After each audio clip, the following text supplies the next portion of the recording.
વ્યક્તિના પગનો રંગ, તેની બનાવટ, તેનો આકાર અને તળિયામાં રહેલી રેખાઓ પરથી પણ તેના ભવિષ્ય અને સ્વભાવ વિશે જાણી શકાય છે. તો ચાલો આજે તમને પણ જણાવીએ કે વ્યક્તિના પગનો શેપ અને તેના પરના નિશાન પરથી કેવી રીતે જાણવું કે વ્યક્તિનો સ્વભાવ અને ભવિષ્ય કેવું છે. હસ્તરેખા શાસ્ત્રની વાતમાં મોટાભાગના લોકો હાથની રેખાઓને જ વધારે મહત્વપૂર્ણ માને છે. પરંતુ શું તમને ખબર છે કે હસ્તરેખા જ નહીં પરંતુ શરીરના અન્ય અંગોની બનાવટ અને તેના પરના ચિહ્નો પરથી પણ વ્યક્તિના ભવિષ્ય વિશે જાણી શકાય છે. તેમાંથી જ એક છે વ્યક્તિના પગ.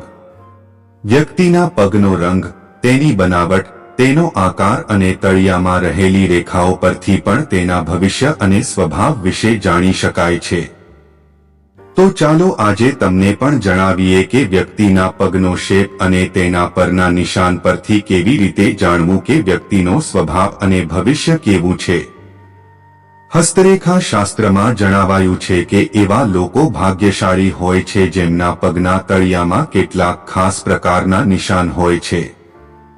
સાથે જ વ્યક્તિના પગનો આકાર પણ તેના વિશે ઘણું બધું જણાવે છે.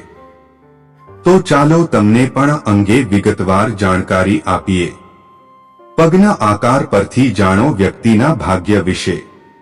1. જો કોઈ વ્યક્તિના પગના તળિયા પિંક કલરના હોય અથવા તો રક્તના કારણે લાલ રહેતા હોય તો તમને જીવનમાં દરેક પ્રકારના સુખ અને સુવિધાઓ ભોગવવાની તક મળે છે.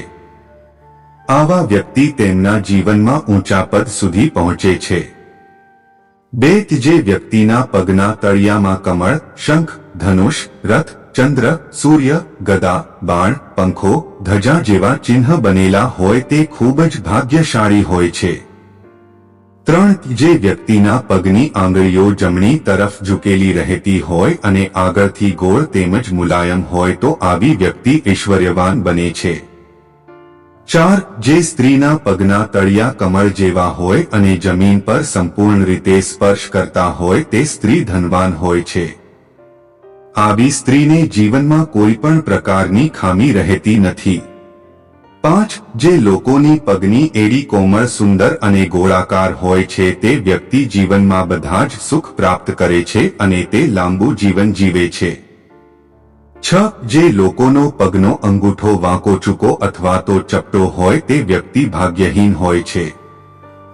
7. જે પુરુષોના પગ પાછળથી સાંકડા અને આગળથી પકડા હોય અને આંગળીઓ એકબીજાથી દૂર દૂર રહેતી હોય તો તે અશુભ માનવામાં આવે છે. આવા વ્યક્તિને જીવનમાં કષ્ટ ભોગવવા પડે છે. 8. જો કોઈ વ્યક્તિના પગના તળિયા પર વાળ આવતા હોય અથવા તો પગના તળિયામાં વધારે પરસેવો થતો હોય તો તે પણ અશુભ ગણાય છે.